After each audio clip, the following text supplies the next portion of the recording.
Bueno, entonces vamos a empezar. En esta sesión, como les venía comentando, la idea es que sigamos avanzando en la formulación de modelos estadísticos para modelar las redes, para analizar estocásticamente cómo surgen las redes y de ahí poder cuantificar la incertidumbre relacionada con cualquier cantidad estructural, poder evaluar el impacto o la asociación de variables exógenas con las variables relacionales, hacer imputaciones, predicciones de cualquier aspecto de la red, en fin. Esa es la idea, entonces tenemos que hacer una construcción, digamos, teórica y práctica, obviamente computacional, poco a poco para que podamos ir como aprovechando todas estas herramientas que tenemos disponibles. Entonces el objetivo, y digamos que a manera muy mm, global de resumen, es poder especificar, aquí lo tengo, es poder especificar una distribución probabilística que describa cómo surge la red, que diga el mecanismo aleatorio mediante el cual surgieron las conexiones observadas en la red. Entonces, como en todo modelo en estadística, vamos a trabajar con modelos que tengan eh, una componente estocástica, es decir, que una componente mediante la cual yo pueda describir la probabilidad de las conexiones, que van a depender de un conjunto de parámetros. Ese conjunto de parámetros en los modelos que vamos a trabajar va a ser de dimensión finita. En muchos casos, a pesar de que sea de dimensión finita, va a tener una cantidad grande de parámetros, a veces más que individuos en la red. Em, pero también es posible hacer modelos no paramétricos donde la dimensión de el vector de parámetros sea infinita, pero digamos que no creo que estemos en posición de hacer alguno en esta clase. Creo que todos los modelos que vamos a hacer van a ser paramétricos desde el punto de vista de la dimensión del parámetro que rige el modelo probabilístico. Y a través de las próximas clases, lo que vamos a hacer es estudiar varios mecanismos.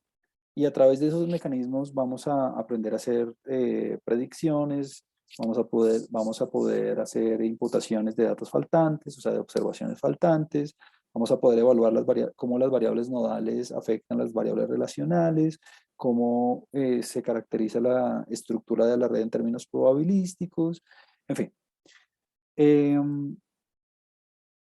Y estos modelos, esta construcción, de alguna forma en el futuro nos va a permitir hacer procesos un poco más avanzados, como evaluar, por ejemplo, series en el tiempo, redes en el tiempo, o evaluar, digamos, cómo se esparce un contagio en una red, en fin, cómo estudiar procesos más complicados que la estadística descriptiva no me permite a mí analizar de manera completa.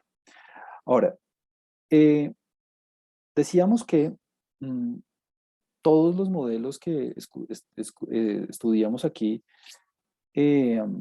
tienen limitaciones, es decir, no existe el modelo perfecto, no existe un mecanismo aleatorio que describa eh, a la perfección cómo surgen los datos en cada una de las ocasiones de la vida práctica. Entonces, cada modelo tiene sus ventajas, sus desventajas, cada modelo tiene sus propósitos, algunos van a ser para clustering, otros van a ser para evaluar las variables exógenas sobre las variables relacionales, otros van a ser para evaluar las dinámicas sociales, en fin, cada uno tiene como su potencial, no hay ninguno que sea correcto, pero todos son útiles para algo. Entonces la idea es que llenemos nuestra caja de herramientas con varios tipos de modelos y con varias técnicas computacionales para poderlos ajustar y poder, digamos, sacarles el mayor provecho dependiendo del caso. Entonces, es en la medida que nosotros sepamos especificar el modelo, como saber qué modelo es útil en qué caso, es lo que nos va a dar como la riqueza en el análisis, ¿no? Es decir, yo les voy a, vamos a ver, yo creería que alrededor de unos 8 modelos o algo así. Entonces, la idea es que ustedes como que aprendan las características de los modelos, que ustedes de alguna forma identifiquen cuáles son los pros, los contras, las fortalezas, las debilidades, y sepan reconocer las situaciones donde es mejor utilizar uno u otro. Entonces, obviamente vamos a hacer un montón de ejemplos y vamos a explorar algunas librerías, en algunos casos nosotros vamos a hacer el código, pero la idea es que usted eh, primero conceptualmente sepa dónde y cuándo aplicarlos y dónde o cuándo podrían fallar o cuándo podrían ser buenos. Y segundo, una vez usted sepa eso, eh, cómo interpretar los resultados y cómo, digamos, sacarles provecho, ¿no? Esa va a ser como la idea. Ahora, vamos a arrancar, diría yo, con eh, nuestro primer modelo, se llama así modelo de grafos aleatorios. Este fue como la primera alternativa, la primera formulación probabilística que se hizo de un modelo para redes en los años 60. Eh, y a pesar de que no tenga una aplicabilidad directa eh, en aplicaciones o en los casos reales a los cuales uno se pueda enfrentar, la verdad es que este tipo de modelos son muy importantes para poder identificar cuándo una red sigue ciertos patrones o no, para identificar cuándo una red eh, de alguna manera mm, tiene un comportamiento dado que se salga de la pura aleatoriedad, el azar. Entonces, mi intención, y cuando yo los vi por primera vez, yo decía eso, era como, pero la verdad es que este tipo de modelos de grafos aleatorios en la vida real uno nunca los va a poder aplicar porque, por ejemplo, uno de los supuestos es que las conexiones son independientes e idénticamente distribuidas. Y eso en las redes no se satisface porque pues, las redes, las conexiones, los enlaces, las aristas son dependientes, ¿no? Por ejemplo, si usted está trabajando con una triada, pues claramente la conexión de un vértice a otro depende de si hay las conexiones en el triángulo o no. eh, o por ejemplo en las redes dirigidas, en cuando hay un enlace depende de si hay cierta relación con que si el enlace ya fue en una dirección o no. Entonces, de alguna manera, por lo menos intuitivamente, nosotros sabemos que las conexiones dependen unas de las otras y dependen de el sistema global, no son observaciones independientes. Eh, claro, recuerde, por ejemplo, la transitividad, ¿no? El amigo de mis amigos son mis amigos. Entonces, no es lo mismo la probabilidad de establecer un enlace cuando yo tengo amigos de amigos a cuando no haya relaciones. Entonces, este tipo de modelos de grafos aleatorios son muy útiles, no tanto para modelar redes reales que surjan en el mundo real, sino para ver si las redes que yo observo en el mundo siguen patrones netamente aleatorios o de algún tipo o siguiendo otro tipo de estructura. Es decir, funcionan como baseline, funcionan como punto de referencia para testear las propiedades de las redes. Básicamente eso. Entonces, eh, estos modelos de grafos aleatorios se conocen, tienen muchos nombres. Um, de hecho, hoy vamos a ver como 4 nombres que podemos meterle a este tipo de modelos. Modelos de grafos aleatorios simples o modelo de grafo aleatorio. Es más, a veces le dicen también modelo de Erdős-Rényi. Ahorita se lo voy a mostrar abajo. Em, satisface, satisface, digamos, dos propiedades o estipula que las conexiones surgen teniendo en cuenta dos características fundamentales. La primera, como lo venía diciendo, es que este modelo asume que las observaciones, que las aristas, que las conexiones surgen de manera independiente una de las otras. Eso en el mundo real, como les venía diciendo, no tiene mucho sentido porque las conexiones ya sea que usted esté trabajando con proteínas, con traders, como usted va a hacer en el caso de estudio, con personas, con instituciones, siempre dependen de lo que ocurre en el entorno. Por eso es que, porque siempre están involucradas en un sistema social. Entonces eso de la independencia no se puede justificar casi que en ningún caso real. Y además, otra cosa muy restrictiva es que todas las conexiones tienen exactamente la misma probabilidad de formarse. Es decir, no importa las variables nodales, no importa la condición de la red, no importa si los vértices sean autoridades o hubs, no importa si sea importante o no sea importante, este modelo asume que todas las aristas, todas las conexiones tienen exactamente la misma probabilidad, lo cual también es difícil de justificar en un caso real, ¿no? Porque en un caso real las conexiones pueden depender de las variables nodales, ¿no? Veíamos, por ejemplo, que cuando hay formación de clusters donde las características de los nodos son bien semejantes dentro de un grupo, dentro de un clúster, los individuos tienden a asociarse con otros vértices, con otros nodos que tengan las mismas características nodales, ¿no? Entonces, como que no es lo mismo establecer una conexión con un nodo dentro del mismo clúster que fuera del clúster. Entonces, esta probabilidad común, esta probabilidad de asociación común para cualquier par de vértices tampoco es realista. Entonces, digamos que en términos matemáticos, en términos, digamos, más formales, usted tiene la matriz de adyacencia.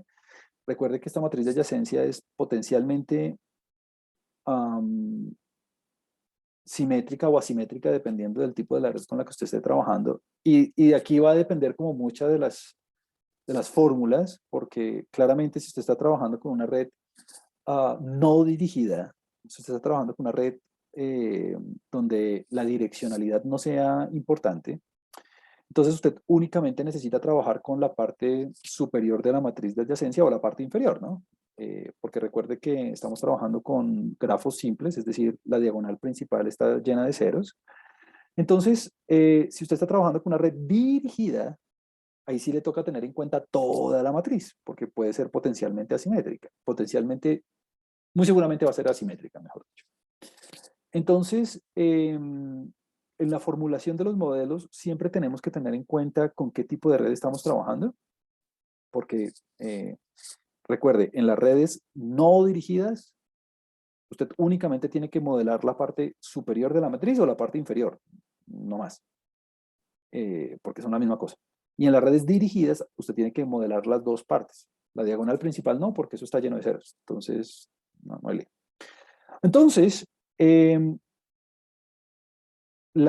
formalmente, bajo este modelo de grafos aleatorios, las observaciones son independientes, idénticamente distribuidas, de acuerdo con un parámetro de éxito común.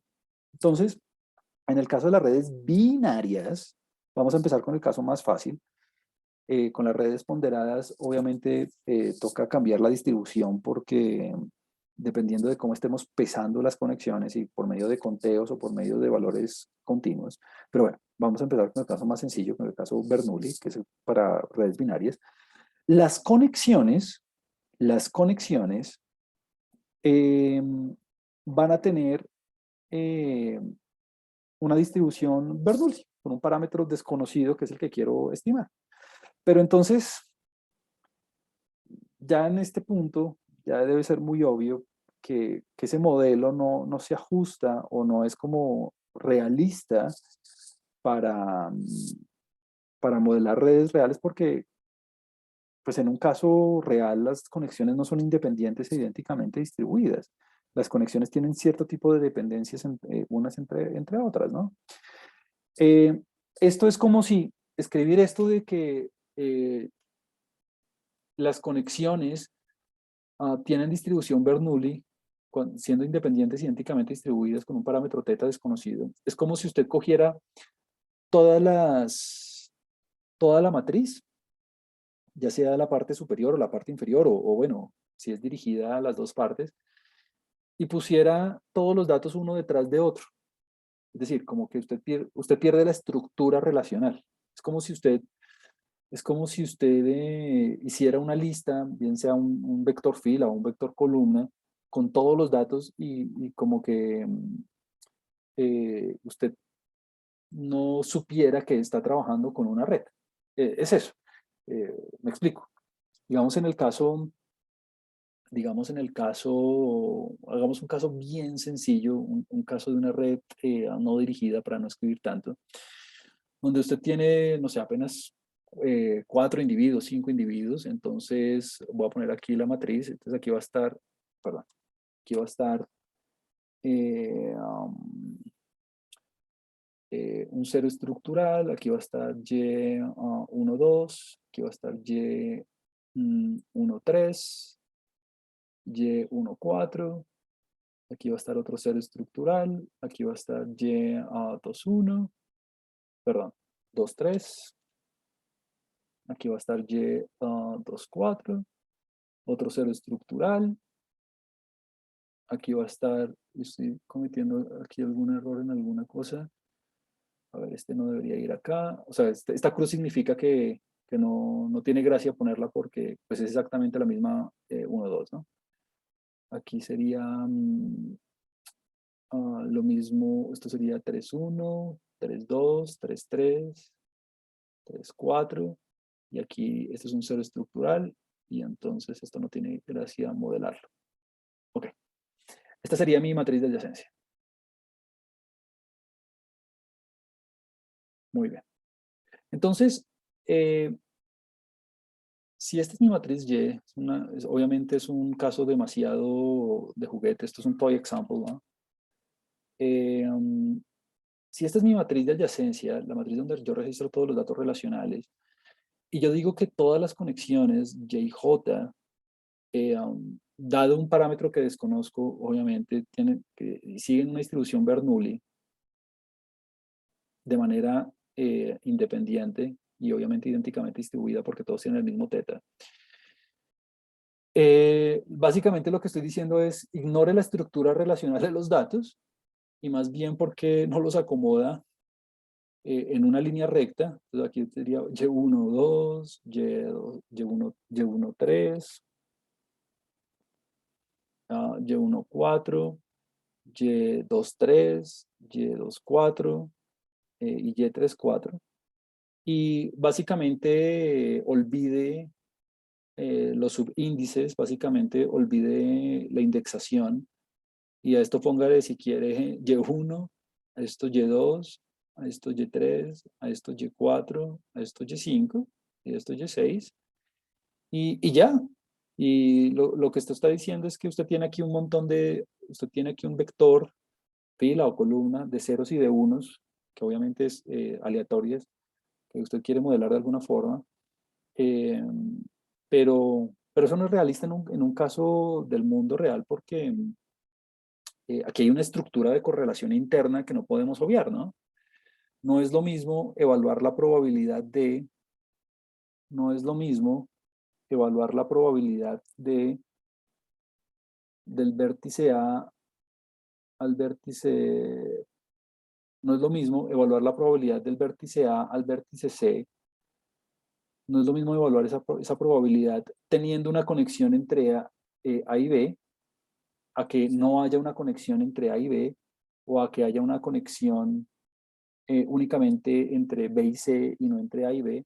Entonces, la conexión entre A y C depende de todo el sistema, depende no únicamente de A y de C, sino depende de otras conexiones donde estén involucrados los demás vértices. Y aquí lo estoy poniendo en el caso de una triada, pero pues obviamente esto, las interacciones, la dependencia, no únicamente va a las triadas, sino va a todo el sistema. Es decir, de alguna manera todas las conexiones están relacionadas con todas las demás. Obviamente unas en mayor que otras, en menor medida, pero digamos que siempre hay algún tipo de interacción dependiendo de dónde estén los vértices y eso. Pero entonces ese supuesto de independencia en un caso real no hace mucha gracia. Pero bueno, digamos que la verdad es que este modelo va a ser bien importante, es fundamental para testear si las características estructurales de las redes son únicamente debidas al azar o debidas a cierto tipo de patrones reales dentro de la red. Entonces, vamos a investigar este modelo un poco, vamos a ver las propiedades y vamos a ver cómo funciona, pues, para poder explotarlo después cuando estemos trabajando con modelos más complicados. Y otra cosa, yo utilizo mucho la notación bayesiana cuando formulo los modelos. Yo siempre pongo eh, que voy a modelar las cantidades aleatorias dado unos parámetros, pero los frecuentistas no lo escribirían así, ¿no? Los frecuentistas simplemente lo escribirían como JJ tiene distribución Bernoulli teta, pues.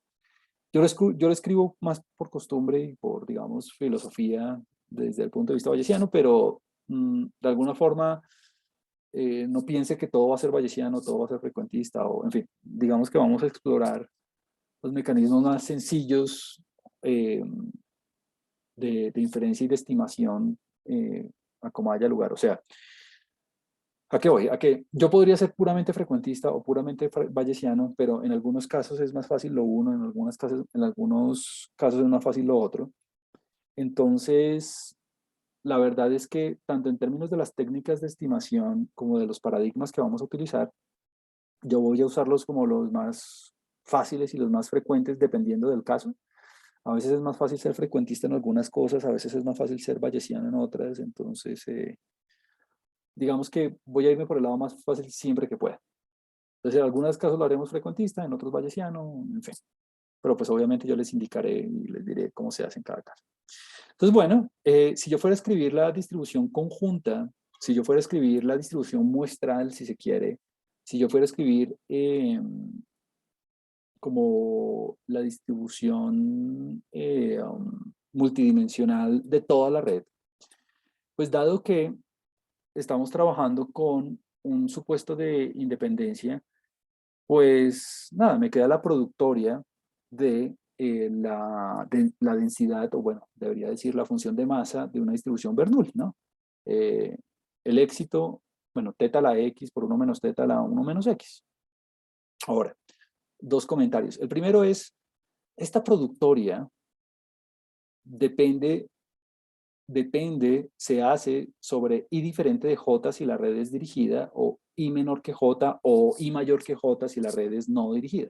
Es decir, usted no necesita modelar todas las observaciones cuando está trabajando con las redes no dirigidas, pues porque está repitiendo información.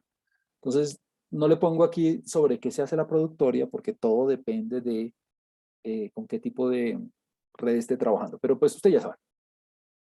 Segunda cosa, en términos de la notación, aquí la literatura varía un poco. A mí me gusta escribirlo así. Lo voy a hacer aquí una aclaración. A mí me gusta escribirlo, a mí me gusta escribirlo así. A mí me gusta escribirlo así como la distribución conjunta de toda la red, de todos los elementos de la red, pues dados los parámetros desconocidos, ¿no? Como la notación bayesiana, digamos. Eh, Eric o Hoff, o bueno, la verdad todo depende mucho del autor. Hoff trabaja mucho con la notación bayesiana. Los frecuentistas de pronto, en lugar de escribirlo así como Eric, de pronto a veces lo escriben así. Como la red es un objeto discreto, lo escriben así: la probabilidad de que Y asuma un valor Y específico. O sea, esto sería como una Y minúscula o algo así. Así. Y aquí le ponen un subteta. Entonces, ambas cosas, ¿a qué hacen referencia? Ambas cosas hacen referencia a la probabilidad de que la variable aleatoria YJ sea igual a YJ cuando el verdadero valor del parámetro es teta. Obviamente, este YJ, en el caso que estamos analizando, únicamente puede asumir los valores 0 o 1. Y aquí estamos haciendo, bueno, dependiendo de la red si es dirigida o no. Si la red es no dirigida, por ejemplo, perdón, si la red es dirigida, estamos haciendo n por n menos 1 evaluaciones de probabilidad, ¿no? Pero si la red es dirigida, estaríamos haciendo n por n-1 sobre 2 evaluaciones de probabilidad. Por eso es que le digo que la productoria depende de si la red es dirigida o no dirigida. Pero bueno, más allá de la notación, lo importante es que para cada entrada de la matriz, usted está evaluando la probabilidad de si es un 0 o es un 1. Punto. Entonces, si es dirigida, usted trabaja con toda la matriz, exceptuando la diagonal principal, porque está llena de ceros. Y si está trabajando con una red no dirigida, entonces trabaja ya bien sea con la parte superior o la parte inferior. Entonces, usted trabaja con I diferente de J para redes dirigidas. Y trabaja con, por ejemplo, yo trabajo con la diagonal superior usualmente. I menor que J o J mayor que, o I mayor que J, no importa, para redes no dirigidas.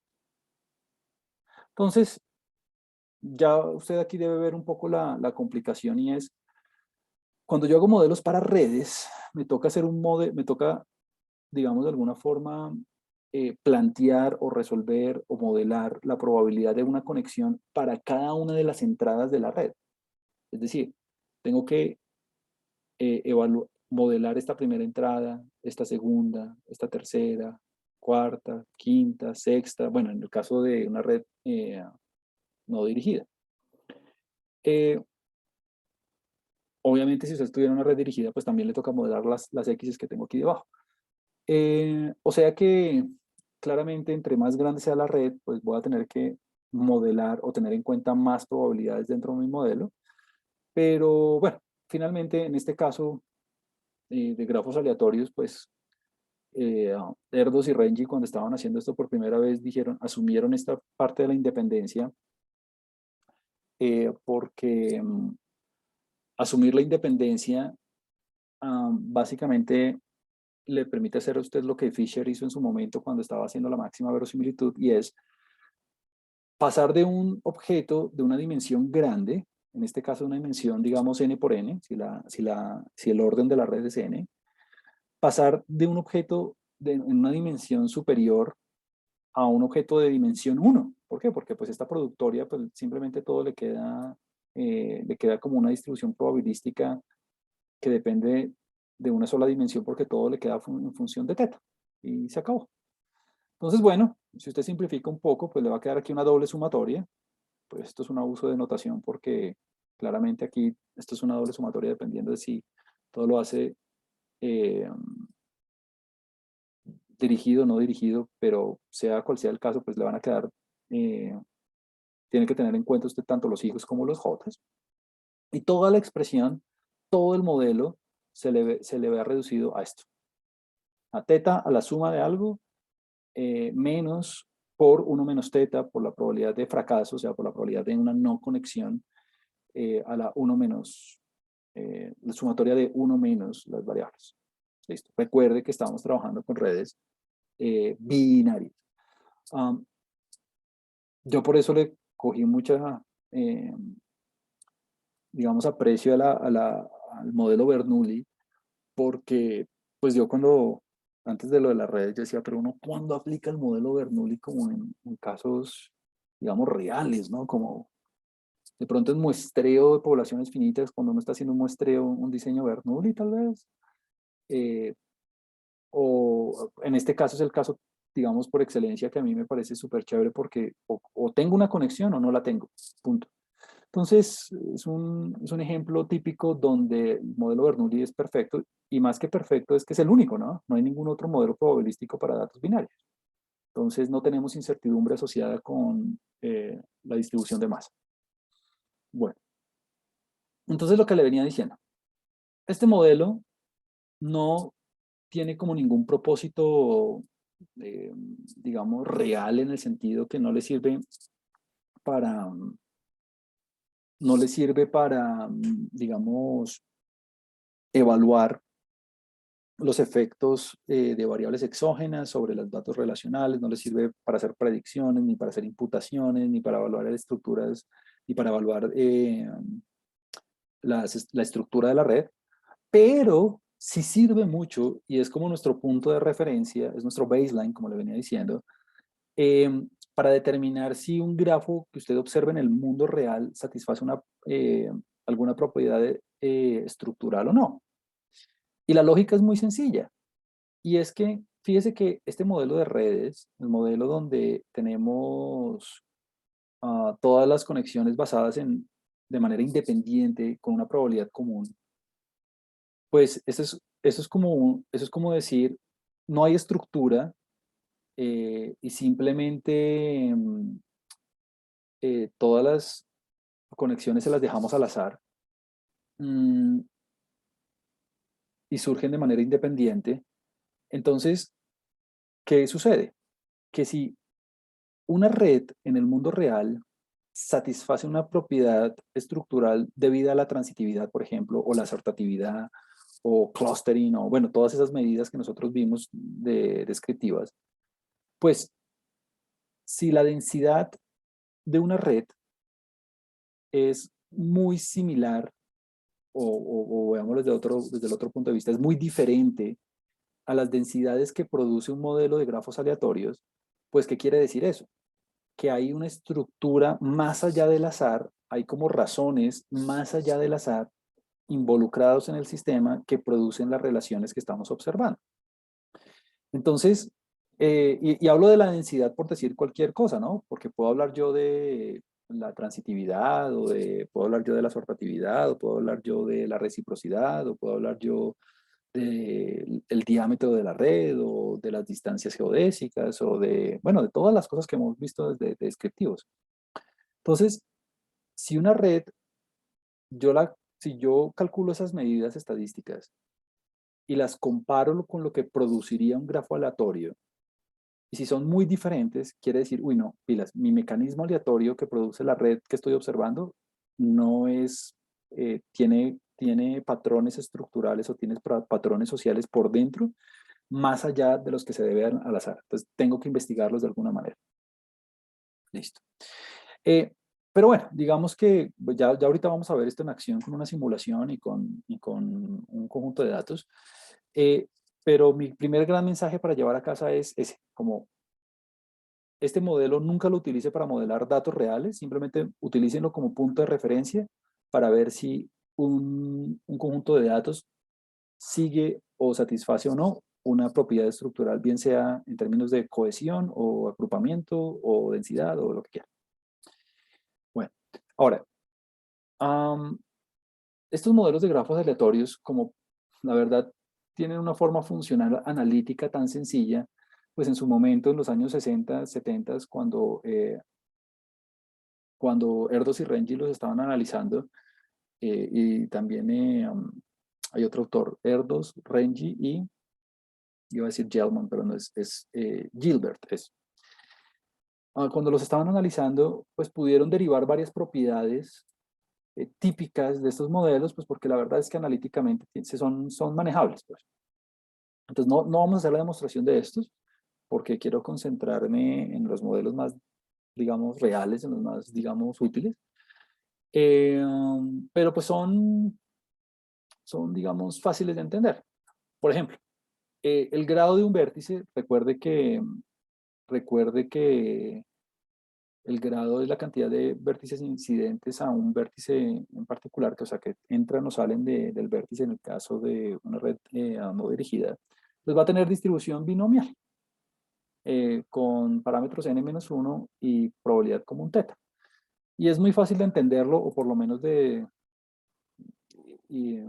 por lo menos intuitivamente saber por qué ocurre así. Y es, pues, eh, ¿por qué, ¿por qué binomial? Pues porque es el número de conexiones relacionadas con el vértice, ¿no? Entonces, a lo más, pues, puede que no haya conexiones, perdón, a lo menos puede que no haya conexiones, y a lo más puede que tengan n-1 conexiones. ¿Por qué n-1 y no n? Porque recuerde que estamos trabajando con un grafo, o sea, no estamos trabajando con multigrafos, o sea que no valemos ni reflexiones ni aristas múltiples, ¿no? Y como todos tienen probabilidad común, pues es como si yo cogiera la función generadora de momentos de una distribución binomial, de una distribución Bernoulli, de observaciones independientes. Ahí está, es eso. Otra propiedad común Entonces el grado, usted ya sabe que tiene distribución binomial. Súper. Otra propiedad bien chévere es que si usted expresa, si usted reparametriza, la probabilidad de éxito como K sobre N, para algún K mayor que cero, entonces el grado, la distribución del grado es aproximadamente Poisson con media K cuando el número de individuos crece. Nuevamente aquí, digamos que esta demostración es más difícil, la verdad. No es tan fácil como pareciera, pero nuevamente, digamos que es algo como típico, porque cuando yo estoy trabajando con la distribución, pues básicamente estoy contando como, estoy haciendo como conteos, ¿no? Número de. Entonces, claro, recuerde que cuando yo hago el grado, lo que estoy tratando de involucrar es el número de vértices que tiene cierto número el número de vértices que está asociado con un número de incidencias específico, ¿no? Eh, Número de vértices con 0 conexiones, número de vértices con una conexión, con 2, con 3, bla, bla, bla, bla, bla. Entonces, ¿qué estamos diciendo? Que cuando usted reparametriza la probabilidad de éxito en función de un cociente que involucre la n, eh, entonces, a medida que la n crece, pues el grado va a tener distribución Poisson. Y la verdad no es que estas dos propiedades no es que tengan aplicaciones directas en el mundo real, pero ¿qué quiere decir esto? Que si el grado de una red que usted observa en el mundo usted pareciera que tuviera distribución Poisson, entonces eh, quiere decir que su red básicamente sigue un patrón netamente aleatorio, debido al azar, pero básicamente es lo que no ocurre, ¿no? En las redes reales nosotros vemos que la cola es una cola bien pronunciada a la derecha, con sesgo positivo, que muchas veces sigue esa propiedad que nosotros vimos que se llamaba scale free, que en escala log parecía una relación lineal inversa. Eso se aleja de la Poisson. Entonces, si usted tiene una distribución de grado que no se parezca para nada a la Poisson, pues es muy buena cosa. ¿Por qué? Porque entonces quiere decir que usted tiene evidencia suficiente para establecer que su grafo no es un grafo aleatorio o netamente aleatorio. Muy bien. Tiene distancias geodésicas allá. Cuando usted simula redes, ahorita vamos a hacer un ejemplo de simulación, esto es bien importante porque lo vamos a usar todo el tiempo. Cuando usted simula redes que siguen un patrón netamente aleatorio, las redes que usted va a simular resultan con distancias y transitividades por lo general bajas, o sea que tienden a cero. Esa es otra manera de distinguir redes netamente aleatorias. Si usted tiene una red que observa en el mundo real y tiene transitividades más o menos altas, digamos del, no sé, 20% o bueno, eh, estoy inventando ahí cualquier valor, ¿no? 15%, alguna cosa así, o 40 o lo que sea, lo que le dé. ¿Qué quiere decir eso? Que usted tiene patrones en el sistema que van más allá a lo que la aleatoriedad misma ofrece por sí sola. Entonces, por simulación, ahorita lo vemos, no es necesario ni siquiera hacer una demostración, podemos ver que las redes aleatorias producen distancias geodésicas bajas y transitividades bajas. ¿Y uno cómo hace? Pues fácil. Simule, de hecho es bien sencillo ahorita. Voy a explicarlo aquí, es supremamente rápido y ahorita lo hacemos vemos el código. Cuando uno hace una simulación de ese estilo, lo que uno hace es, no sé, 10.000 veces, o hoy con los computadores de hoy uno se puede dar esos lujos, 10.000 veces, 50.000 veces, 100.000, eso es Monte Carlo literalmente. Simular, ahorita lo vemos cómo se hace, lo podemos hacer manual o lo podemos hacer en iGraph, no hay lío. Simulo una red, simulo 2 redes, simulo 3 redes, bueno, etcétera, etcétera, etcétera, etcétera, etcétera, etcétera, hasta, no sé, 100.000 redes, lo que sea. Voy a ponerle aquí B mayúscula y B mayúscula es 10.000. o 100.000 o 50.000. Pongámosle 10.000. Listo. Entonces yo usualmente nunca salvo las redes porque ocuparía mucho espacio de memoria y más si el número de nodos es alto, porque recuerde que cada red va a ser de tamaño n por n. Bueno, sí, la matriz de adyacencia es de n por n, pero si es dirigida, si es no dirigida, entonces sería n por n menos 1 sobre 2, pues para ahorrarse el espacio de memoria en RAM de la diagonal inferior que sobra, pero bueno. Y para cada red yo calculo, por ejemplo, la distancia geodésica promedio. Eso lo vamos a simular así, ¿no? Escribámoslo con la letra D. Entonces, la distancia geodésica promedio, entonces aquí, es más, pongámosle de bar. O sea, calculo las distancias geodésicas entre todos los pares de vértices posibles y le saco el promedio. Y calculo, por ejemplo, la transitividad, el clustering coefficient, ¿no? Eso lo podemos representar con la letra T, por ejemplo. Aquí hay uno solo porque recuerde que es una característica estructural, no local. Bueno, y esto lo hago para la primera red, luego vuelvo a hacer lo mismo para la segunda, luego vuelvo a hacer lo mismo para la tercera. Bueno, y así sucesivamente, bla, bla, bla, bla, bla, bla, bla. Y hago lo mismo para hasta la última.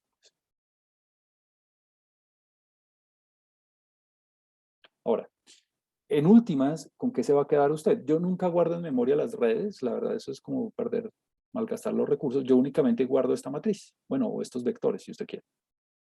Esto me quedaría como un vector de, o una matriz de B por 2. B filas, 10.000 filas y 2 columnas.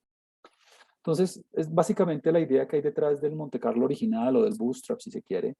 Y es que usted, por ejemplo, observe las densidades, las transitividades, ¿no?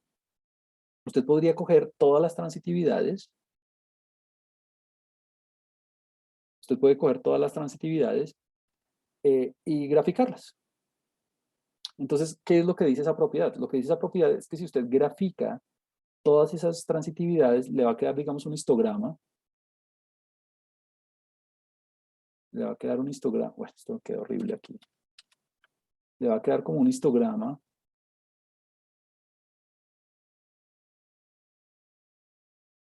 Que si usted quiere puede suavizar con algún método kernel o lo que usted quiera. Le va a quedar una cosa así, ¿no? Y lo que dice esa propiedad es que esas transitividades le van a quedar muy, muy cerquita muy alrededor de cero. Y este valor va a ser un valor bien chiquitico a izquierda y este es otro valor chiquitico a derecha.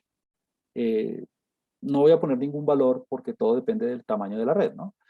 Pero son valores bien concentrados alrededor de cero. Entonces, cuando usted tenga una red real, ¿qué puede hacer? Pues simplemente hace esta simulación con el tamaño con el n que usted tenga en su red y calcula la transitividad observada. Entonces, si su transitividad le da, por ejemplo, la dibuja y le da por aquí, por ejemplo. Esta es su transitividad transitividad observada. Ah, ¿qué quiere decir esto? Que los patrones sociales que se generan en la red que usted tiene a la mano, básicamente provienen de la estructura misma de la red y no debido a patrones netamente aleatorios. ¿Por qué? Porque si fueran patrones netamente aleatorios, su transitividad observada le podría caer aquí dentro del histograma. Entonces, esta es una manera de descartar, esta es una manera de probar empíricamente que los patrones que usted observa a nivel social no solamente provienen del azar, sino de otras estructuras más allá del azar, como por ejemplo variables, el efecto de variables nodales, o del efecto de clustering, o de patrones de homofilia, o de reciprocidad, o de, en fin, ahí es cuando uno empieza a analizar las medidas estadísticas. ¿Listo? Entonces, por eso digo que sirve como punto de referencia. Ahorita vamos a ver una simulación y vemos cómo funciona. Y finalmente, pues esta es otra cosa, digamos, digamos, no es tan difícil de ver. Y es que eh, cuando cuando usted fija la sumatoria a un valor específico, es decir, cuando usted restringe o cuando usted especifica la cantidad de conexiones en las cuales usted está interesado, eh, dada una cantidad de conexiones fija, porque recuerde que la sumatoria de los yes pues, le dice a usted básicamente cuántas conexiones hay en el sistema, eh, la distribución probabilística de la red no depende de teta, no depende de teta, y eso le queda igual a 1 sobre m combinado s, donde m es el número total de aristas, es el número total de diadas sobre la cual se hace la sumatoria. Recuerde que el número de diadas es n por n menos 1 si es una red dirigida y n por n menos 1 sobre 2 si es una red no dirigida. Y pues la verdad, ¿qué quiere decir esto? Pues que como es muy simple de interpretar, pues que cuando usted tiene una cantidad de conexiones fija, pues número uno, la distribución probabilística de la red no depende de la probabilidad y todos los grafos de ese tamaño que satisfagan esa condición tienen, digamos, la distribución es uniforme, pues, porque si usted se da cuenta, m es una cantidad fija, s es una cantidad fija, entonces la combinatoria, entonces le queda 1 sobre una cantidad fija, entonces todos los grafos que satisfacen esa condición tienen exactamente la misma probabilidad, lo cual es muy, en un caso real, no tiene mucha gracia o no tiene mucho sentido práctico, porque pues usted ya sabe que en las redes reales tienen, son sparse, ¿no? Predominan los ceros y no los unos. Entonces decir que, que la probabilidad de una red eh, que todas las redes tienen exactamente la misma probabilidad, pues no tiene mucha gracia, ¿no? Listo. Entonces, estas son como las propiedades más típicas de las redes aleatorias. Cuando usted fija el número de conexiones en el cual está interesado, ese se llama el modelo de Erdős Range. No se lo había mencionado. En algunas ocasiones, en algunos libros, a este modelo, cuando no está, digamos, restringida la suma, el número de conexiones, también se le llama modelo de Erdős-Rangel, pero digamos que típicamente es a este. Nada, eso. ¿Qué más le digo yo? Pues la forma bueno, esta demostración sí es muy sencilla porque la sumatoria, usted ya sabe que tiene distribución binomial, ¿no? O sea que la distribución binomial le queda, recuerde la función de masa de una distribución binomial, ¿no? N combinado x por p a la x por 1 menos p a la n menos x. O sea, eso le va a quedar en el denominador. Y en el numerador, pues le va a quedar exactamente lo mismo, pero sin la combinatoria, ¿no? Porque usted está trabajando con una red específica. Es decir, para la red dada, calcule la probabilidad de los unos. Entonces únicamente le va a quedar teta a la x por 1 menos teta a la n menos x, donde n pues va a ser la cantidad de éxitos, o sea, de conexiones. Entonces por eso es que se cancelan los tetas y los 1 menos tetas, tanto en numerador como en denominador. Todo porque la sumatoria tiene distribución binomial. Bueno, entonces, dadas esas propiedades, lo que vamos a hacer después del break es hacer una simulación. Vamos a hacer un primer ejemplito para ver cómo lucen las redes, los grafos aleatorios, en caso de que fueran observados en el mundo, ¿no? Pero pues ya sabemos que eso es muy raro que ocurra. Entonces vamos a tomarnos 7 minuticos y ya nos vemos, ya continuamos.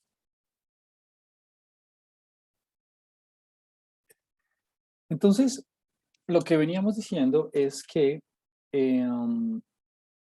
las redes que surgen, las redes que resultan a partir de un modelo de grafos aleatorios son muy particulares y cumplen pues como unas propiedades muy típicas. Entre ellos, la distribución del grado de cada vértice, la distribución del grado en general, las características de las distancias y las transitividades y la uniformidad en las probabilidades dada una suma específica de número de conexiones, lo cual es muy real, ¿no? Es decir, no tiene mucho sentido que todas las redes con la misma suma tengan exactamente la misma probabilidad. ¿Por qué? Pues porque las observaciones no son independientes, no son independientes. Entonces vamos a ver cómo luce, vamos a simular varias redes de grafos aleatorios para ver cómo las podemos utilizar como baseline para compararlas con otras redes de tipo, digamos, más real. Entonces lo primero que quiero que vea es cómo hacer una simulación de una red utilizando iGraph, por ejemplo, pero de hecho ni siquiera es necesario utilizar iGraph, ¿no? Usted para simular redes de grafos aleatorios lo puede hacer, permítame, le indico aquí cómo, es decir, con un doble for, por ejemplo, se podría hacer for y in, voy a poner desde 2, vamos a simular una red no dirigida hasta n, ese sería como nuestro primer for, y el siguiente for lo podríamos arrancar desde j, vamos a trabajar con la red, con la parte superior de la matriz, o sea que vamos a trabajar desde i más 1, vamos a trabajar desde i más 1 hasta n, estoy trabajando con la triangular inferior, ¿no? Con la triangular superior, perdón. Entonces esto sería una red no dirigida superior. Y básicamente el YJ, usted lo puede simular como, obviamente lo vamos a guardar en YJI también, porque tiene que ser simétrica la cosa, y usted simplemente lo puede simular con una Bernoulli, ¿no? Vamos a simular un solo valor con probabilidad, bueno, recuerde que aquí viene el size, ¿no? Entonces, este sería como el número de, el número de valores aleatorios que quiero generar. Esto sería el size, o sea, digamos el tamaño. Le pongo 1 porque eso 0 o 1. Y aquí viene la probabilidad, por ejemplo, 0.02 o lo que usted quiera. Esta sería el teta. Pues. Y nada, obviamente necesito yo inicializar la matriz. Entonces usted le podría poner aquí matrix 0 y nada, n y n. Yo usualmente las inicializo con NA, pero bueno, también la misma cosa. Bueno, y aquí N le podemos poner 100, lo que sea. Entonces, usted no necesita iGraph para simular una red aleatoria totalmente, porque fíjese que estamos haciendo de manera independiente generar cada entrada de acuerdo a una distribución Bernoulli. Entonces, no lo necesita hacer con un paquete ni nada, lo puede hacer así directo si usted quiere, pero hagámoslo con iGraph solamente también para pues, ver cómo se hace con iGraph primero, y segundo para ver, para graficar, ¿no?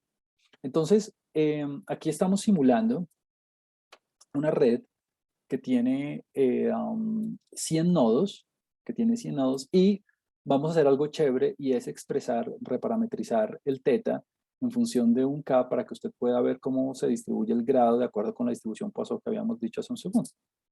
Entonces lo que hacemos simplemente es generar aleatoriamente un grafo y fíjese lo siguiente, usted tiene que especificar tiene que especificar obviamente el orden del grafo, el teta con el que quiere hacer, generar las conexiones, si es dirigida o no dirigida y si quiere admitir bucles o no. Obviamente no estamos trabajando con un multigrafo, así que no queremos trabajar con bucles. Y claramente lo invito a que si usted quiere como explorar más funcionalidades de cada uno de los modelos que vayamos viendo, claro, yo le pongo aquí en iGraph cómo simular un grafo aleatorio. De hecho, lo puedo hacer de dos maneras, con esta función GNM y con esta función GNP. pero si por algún motivo usted necesita o siente curiosidad por ver más características del objeto como tal en el paquete, pues puede ver la ayuda, ¿no? Entonces, aquí estuvo. Así luce la red. Entonces, es evidente aquí, viendo el grafo, número uno, que la transitividad es chiquitica, porque si usted se da cuenta, no hay tanta formación de triángulos, ¿no? No hay tanta formación de triángulos. Y la mismo las distancias, ¿no? También las distancias son chiquiticas porque, digamos, eh, para acceder de un nodo a otro, muchas veces ni siquiera se puede, es decir, la distancia geodésica sería infinita, y las distancias largas, como las conexiones largas, son muy reducidas, ¿no? Para todas las posibilidades que hay, apenas estamos viendo unas cuantas cadenas, algunos cuantos caminos que se vean largos, ¿no? Entonces, a eso hacemos referencia con que las distancias geodésicas tienden a ser cortas y cuando existen y la transitividad es baja. Y obviamente usted lo puede calcular. Vamos a ver qué tenemos calculado por aquí. Tenemos calculado, bueno, el grafo es conectado, claramente no. Vemos un montón de puntos aislados, entonces claramente el grafo no está conectado. ¿Cuántas? Aquí tenemos las componentes. Eh, de hecho, las frecuencias de los componentes. Entonces, de tamaño 1, permítame aquí, vemos qué más tenemos. A ver, tenemos de tamaño 1 tenemos 15 componentes. Muy seguramente son los 15 vértices aislados que tenemos alrededor del grafo. Muy bien. De tamaño 2 tenemos únicamente 2. Vamos a ver si los vemos por aquí. Aquí hay uno. ¿Y el segundo dónde está? Aquí hay otro. Aquí está el segundo. De tamaño 3 tenemos otras dos componentes. Vamos a verlo. Una componente de tamaño... No, esto es un cuarteto. Una componente de tamaño 3 y otra componente de otra triada. Bueno, y así sucesivamente. La componente más grande es de tamaño 71 y obviamente hay una sola. Muy bien. Fíjese que para el tamaño de la muestra, la componente gigante es del 70% del tamaño global, ¿no? Es una red, es una componente no tan grande. Perdón. Muy chévere esto. Veamos la distribución del grado. Entonces, la distribución del grado, de manera empírica, simplemente calculando el degree del grafo y dividiendo entre el tamaño entre el orden, pues bueno, usted aquí ve las probabilidades, ¿no? De orden 0 hay 15%, de orden 1 30%, de orden 2 25%, bla, bla, bla, bla, bla, bla, bla. Y el grado promedio es de 1.9, pero esta es la forma empírica de verlo. Esta es la forma empírica de verlo, es decir, una vez simulé los datos, vamos a ver qué ocurrió con los valores que simulé. Pero de acuerdo a las propiedades, nosotros habíamos visto ya que la distribución del grado tenía distribución aproximadamente Poisson eh, con lambda igual a k. Y recuerde que lambda, k para nosotros fue 2, ¿no? Aquí está. Cuando nosotros simulamos la red, nosotros hicimos que k era igual a 2. Entonces, mire, vamos a ver si nuestra aproximación tiene lugar o no. Vamos a verla. Tenemos aquí 0.135, ok. 0.30, 0.27, 0.27, 0.25, 17, aquí está el 18, bueno, ahí está. Obviamente, entre más grande sea la n, pues la aproximación va a ser mejor, ¿no? Y el grado promedio aproximado, recuerde que tenemos una distribución binomial para para cada vértice y el valor esperado de la binomial es n por p y n pues obviamente es el número máximo de conexiones, en este caso n-1 porque estamos hablando del grado, por teta pues mire me da 1.98 y aquí me da 1.9. Perfecto. Entonces la aproximación digamos que funciona. Esta es como una ilustración aquí empírica de las propiedades. Y quise calcular también la distancia promedio geodésica, 5.27. Hay muy poquitos caminos. Y la transitividad es, mire, 0.01. Es decir, para una red de 100 nodos, que la distancia promedio sea de 5.2 y la transitividad de 0.1, es porque son valores muy bajitos, ¿no? Que es básicamente de las propiedades que habíamos visto. Muy bien. Entonces, lo que vamos a hacer ahora es,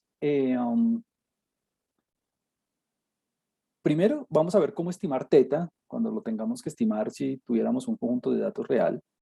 Y luego vamos a evaluar la bondad de ajuste del modelo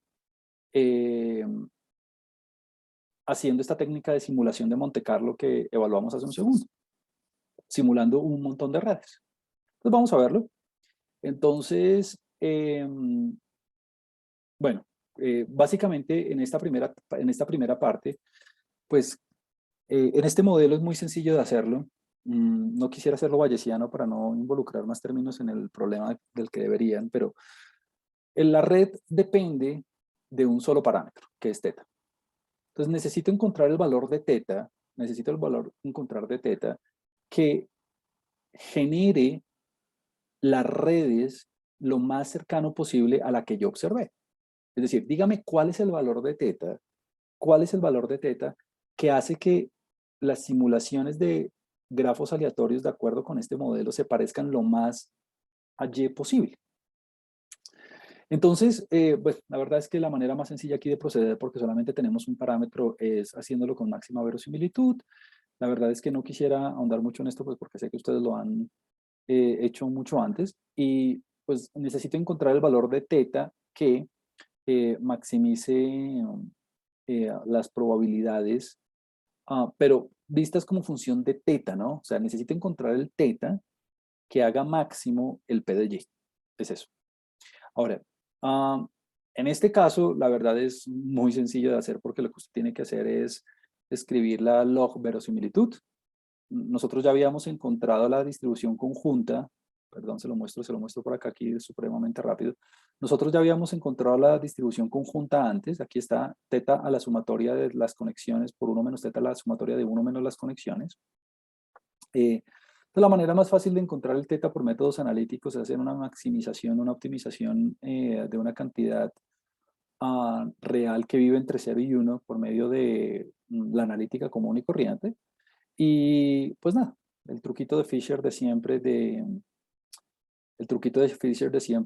trabajar con una función monótona de la verosimilitud, que en este caso sería log teta por la suma, por log de 1 menos teta por la suma de 1 menos los y's, y maximizar. Entonces, cuando usted hace eso, cuando deriva igual a 0, despeja, saca la segunda derivada y se da cuenta que es negativa, le queda que el estimador de máxima verosimilitud es la densidad, ¿no? Que es obvio, ¿no? La densidad, recuerde que, bueno, dependiendo si es dirigida o no, pues habrá una fórmula u otra, pero es básicamente llevar, es la proporción de unos respecto a la cantidad total de posibles observaciones en el sistema. Entonces, no vale la pena ponernos a hacer la demostración, pues porque esto es como derivar cuál es el estimador de máxima verosimilitud en un modelo Bernoulli común y corriente, que es básicamente llevar. Entonces, si yo tengo una base de datos real, si yo tengo una red que haya observado en el mundo y quiero ajustarle este modelo, pues la forma de ajustarlo es simplemente estimando teta, y la forma de estimar teta es simplemente calculando la densidad de la red. Punto. Entonces, el teta que produce redes más cercanas a la que yo observé es cuando teta vale llevar, cuando teta vale la densidad, es decir, la proporción de unos respecto a la posible cantidad de datos en el sistema. Entonces, vamos a ver cómo este modelo en realidad nunca ajusta bien a un conjunto de datos real, pues porque no produce cantidades estructurales como deberían darse en redes reales. Entonces, para ello, vamos a aplicar como la técnica de bondad de ajuste que les describí hace un segundo. Esta es una técnica de bondad de ajuste interna, es decir, estamos usando los mismos datos para generar redes de acuerdo a el modelo que yo estoy especificando. ¿Cómo así que estábamos usando los mismos datos para generar redes? Pues claro, porque yo con los mismos datos fue que estimé teta, ¿no? Es decir, el teta estimado es básicamente la densidad de la red. Entonces estoy utilizando los datos para estimar teta y con este teta es que yo genero las redes. Pero pues bueno, vamos a ver. Entonces, básicamente el protocolo es el mismo protocolo que le expliqué aquí hace un segundo. Entonces, lo que vamos a hacer es elegir un estadístico de prueba que usted quiera. Puede ser estadísticos de prueba, estadísticos para probar, estadísticos de estructura, eh, estadísticos de estructura para probar si una red, para probar las calidades estructurales de una red. Son muchos, de hecho ustedes en el próximo caso de estudio van a trabajar con 10 de estos estadísticos de prueba. De hecho, la densidad, por ejemplo, el clustering coefficient, o sea, la transitividad, tiene usted la sortatividad, tiene usted, aquí ya voy 3, tiene usted la distancia geodésica promedio, la distancia promedio, tiene usted el grado promedio, tiene usted el diámetro de la red, tiene usted, por ejemplo, la reciprocidad, tiene usted, por ejemplo, el número de clusters eh, cuando hace una técnica de agrupamiento. Bueno, y la lista sigue. Aquí solamente con con lo que se me iba viniendo a la cabeza, hice una lista de 8. Y hay muchísimos más. Estoy seguro que vimos muchísimos más durante todas estas clases. Entonces, ¿qué hace uno? Mire, usted simula las redes de acuerdo a, puede ser el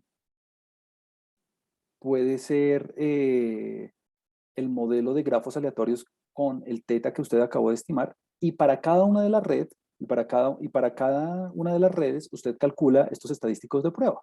Aquí hicimos 2 columnas pensando únicamente en la distancia promedio y la transitividad, porque pues estábamos hablando con la distancia promedio y con la transitividad, porque estábamos hablando de esas 2 estadísticos durante las propiedades de los grafos, pero pues usted puede calcular todos estos, ¿no? Y luego hace los histogramas tal cual hicimos con estos 2 estadísticos y mira si el valor observado le cae o no dentro de la región de confianza, si se quiere, o dentro de la región de valores más probables que produce la red, que producen esta red de grafos aleatorios.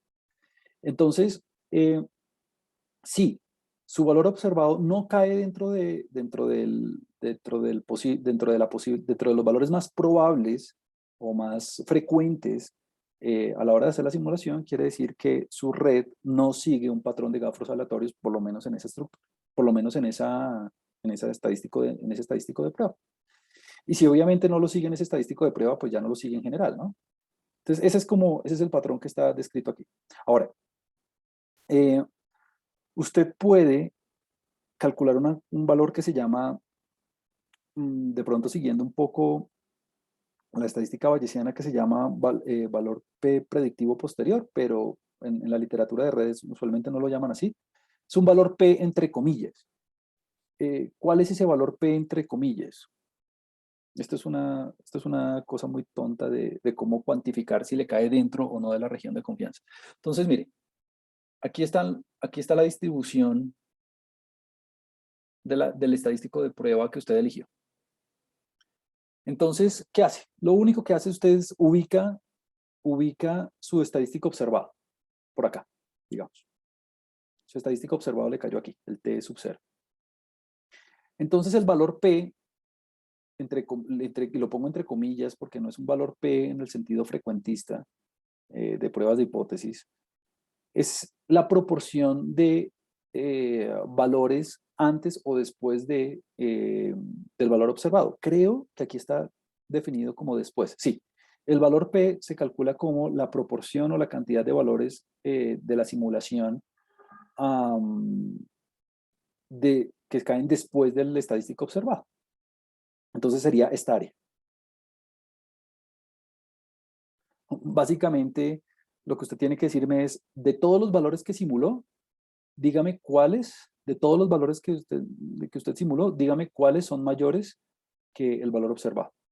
Dígame la proporción, si quiere lo puede escribir así como min, dígame la proporción de valores que son superiores al valor observado. Entonces, si este valor es muy extremo, si este valor es cercano a 1 o cercano a 0, eso es un reflejo de que el valor observado no cae dentro de los valores más frecuentes. ¿Por qué? Porque si es cercano a 0, como en este caso, pues mire que queda como en una de las colitas, quiere decir que no cae dentro del grueso de la distribución, cae en un valor alejado, un valor muy poco frecuente, o si le cae, digamos, por acá, pues también muy mal, ¿no? Porque, ¿qué quiere decir eso? Que hay un valor que casi todos caen, que casi todos los valores caen después del t sub 0. O sea que en los valores extremos, bien sea cuando ese valor le da 1 o le da 0, esas son señales de que el valor observado no cae dentro de los valores más frecuentes eh, de la simulación respecto a un modelo de grafos aleatorios. Juan Camilo, ¿me toca calcular este valor P siempre? No, si usted quiere hacer el gráfico y ya, pues haga el gráfico y ya, no pasa nada. Es decir, es bueno, por ejemplo, si usted hace el gráfico y el T observado le cae por acá, pues eso es un buen indicio, ¿no? Porque mire que esta área es un área grande, más o menos. Esta área es un área del, no sé, voy a poner algo 0.35%, el 35%, perdón. Entonces, esta es una señal, esto es una buena señal de que el estadístico cae dentro de los valores más frecuentes de acuerdo a la generación de grafos aleatorios. Si le da muy extremo, o sea, si le cae muy en la cola superior o si le cae muy en la cola inferior, pues quiere decir que efectivamente la red que usted observó en el mundo real no sigue un patrón aleatorio de acuerdo con los grafos aleatorios. Usualmente va a pasar esto, usualmente va a pasar lo de los extremos. ¿Por qué? Porque es que las redes de grafos aleatorios no modelan, no surgen, no se acoplan o no modelan adecuadamente las redes reales. Entonces lo que va a pasar usualmente es esto, que cuando usted simule de, de grafos aleatorios, su valor observado le va a quedar en alguna de las colas. Usualmente le va a quedar en la cola inferior o en la cola superior, en alguna de las dos. Muy rara vez le va a pasar algo así que le cae en la mitad. Entonces, si le dan valores P cercanos a 1 o cercanos a 0, pues es lo que uno esperaría, ¿no? O sea, lo que es ok es que uno le dé algo así. Porque si uno le da un valor cercano a 1 o a 0, quiere decir que el valor observado queda en las colas, lo que quiere decir que no hace parte de los valores más frecuentes de los grafos aleatorios, lo que quiere decir que la red que yo observo en el mundo real no sigue un patrón netamente regido por el azar. Y se acabó. Entonces, esa es la forma de utilizar como baseline eh, estos grafos aleatorios. Ahí está. Entonces, mire, aquí yo le hice un listado de estadísticos de prueba y bueno, utilice el que quiera. La densidad, transitividad, sortitividad, reciprocidad, diámetro, fracción de vértices aislados, de articulación, de la componente gigante, en fin. Eh, cualquier estadístico de prueba que usted se le ocurra lo puede testear. Entonces, veamos muy rápidamente aquí un ejemplo. Este ejemplo es el ejemplo que hemos utilizado en un taller antes y es la data de los conflictos, ¿no? Entonces, tenemos los datos en los países de los años 90 y las Y hace referencia al número de conflictos iniciados por el país I hacia el país J. Es eso. Entonces, básicamente, igual que en el taller, lo que vamos a hacer aquí es trabajar no con la red ponderada, sino con la red binaria, pues porque estamos trabajando con un modelo de grafos aleatorios binario. Y vamos a simetrizar la red y volverla binaria. ¿Por qué simetrizarla? Para hacer el ejercicio más fácil, pero si quiere trabajar con la red no dirigida, pues es lo mismo, solamente que la suma la tiene, solamente que las sumas las tiene que hacer sobre i diferente de j y no i menor que j, como lo vamos a hacer en este caso. Entonces, bueno, el orden de la red es de 130, hay 160 enlaces, es una red no dirigida, no ponderada, y aquí está, la red de los conflictos. Básicamente esta red representa cuando ha habido un conflicto entre dos países, punto, en los años 90. Cuando hubo un conflicto entre dos países. Y hay un montón de puntos aislados, hay un montón de países que no han tenido conflictos, y tenemos un par de nodos muy importantes, muy seguramente por ahí va a estar Estados Unidos, en fin, listo. Entonces vamos a ver, vamos a ajustar este modelo de grafos aleatorios a esta red. Pero en realidad es muy sencillo porque lo único que tengo que hacer es estimar teta. Y teta yo lo estimo con la densidad. Entonces, el valor estimado me da de 0.1908. Listo. Entonces, si esta red surgiera, si esta red siguiera un patrón completamente aleatorio, es decir, el mismo sentido común no le dice a uno que no, ¿no? ¿Será que los conflictos internacionales surgen a partir a partir únicamente del azar? Es decir, un conflicto entre dos naciones simplemente surge por azar, o hay otros factores involucrados en los conflictos. Pues claramente hay otros factores involucrados en los conflictos, entre ellos las variables nodales, las características de los países, ubicación geográfica, las características mismas del país, en fin. Los conflictos que han habido con países terceros, es decir, las posibles transitividades que puede haber, en fin. Entonces, lo que yo espero cuando ajuste un modelo de grafos aleatorios a esta red es que no siga, no ajuste bien un modelo completamente aleatorio. Entonces, vamos a verlo. Eh, ah, este es el teta estimado, ya lo vimos. Aquí me puse en la tarea este es un ejercicio bonito, de graficar la log verosimilitud. Aquí está, log leak, el log likelihood, ¿no? S por log de teta por m menos s, donde m es la cantidad de posibles conexiones, ¿no? N por n menos 1 sobre 2 por log de 1 menos teta. Y lo grafiqué para varios valores de teta. Entonces lo grafiqué entre 0 y 1, y mire que aquí ocurre el máximo, es una gráfica convexa, como que ocurre casi que en el límite de la maximización, y esta es como una ampliación de la log verosimilitud, ¿no? Entre 0 y 0.04. Entonces el máximo está aquí en 0.019, ¿fue que dijimos? 0.019, sí, ahí está, el máximo. Muy bien, entonces hagamos lo de la simulación, ¿no? Y ya con esto cierro la clase porque se me acaba el tiempo. ¿El valor observado cuál es? T-ops, ¿no? Es la transitividad observada. Ahorita miramos cuánto nos dio. Y voy a simular 1200 redes. Y las redes no las voy a almacenar. Lo único que voy a almacenar es la transitividad. Elegí la transitividad como hubiera podido elegir cualquier estadístico que se me hubiera dado la gana de toda esa lista que elegimos ahorita. Entonces, obviamente le pongo una semilla aleatoria. Bueno, en este trep, pues voy a guardar mis simulaciones. Y, mire, genero la red no la guardo, la red únicamente genero la red, y a esa red que generé con el mismo tamaño, o sea, de 130, y con ese mismo teta, o sea, de 0.019 que estimé, calculo la transitividad y la guardo. ¡Pum! Y eso lo repito 1200 veces. Hubiera podido ser 10.000, hubiera podido ser, bueno, el valor que usted quiera. Y luego hago un simple histograma de todos esos valores simulados y lo comparo con mi valor observado. ¿Es todo? Entonces vamos a ver cómo quedó el asunto. Entonces mire, si yo simulo redes a partir de un modelo de grafos aleatorios, los posibles valores de la transitividad van a estar entre 0 y 5% más o menos. Bueno, 0 y 0.05. Y el valor observado me da de 0.16. Voy a inventarme cualquier cosa, 0.17. ¿Qué es esto? Tengo evidencia empírica de que el modelo de grafos aleatorios no ajusta bien esta red, por lo menos en función de la transitividad, lo cual es una de las características más importantes de una red.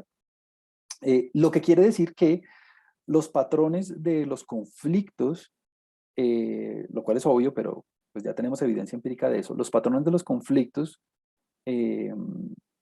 no surgen de manera aleatoria entre los países, por lo menos en los años de los 90. Y lo testeé con la transitividad como lo hubiera podido testear con cualquier otra característica, ¿no? Entonces calculemos el valor P. Entonces, ¿cuál es la proporción de valores hacia adelante de la línea azul? Pues cero, ¿no? Pues mírelo aquí. Calcule, dígame de los valores replicados, de los valores simulados, ¿cuáles son mayores que T-ops? Pues ninguno. Ahí está. Muy bien. La próxima clase, entonces, ya se me acabó el tiempo, vamos a seguir con este ejemplo. Vamos a cambiar un poco de ejemplos durante estas cosas de los modelos y vamos a seguir avanzando con modelos un poquito más elaborados. ¿Listo? Bueno, muchas gracias. Nos vemos la próxima.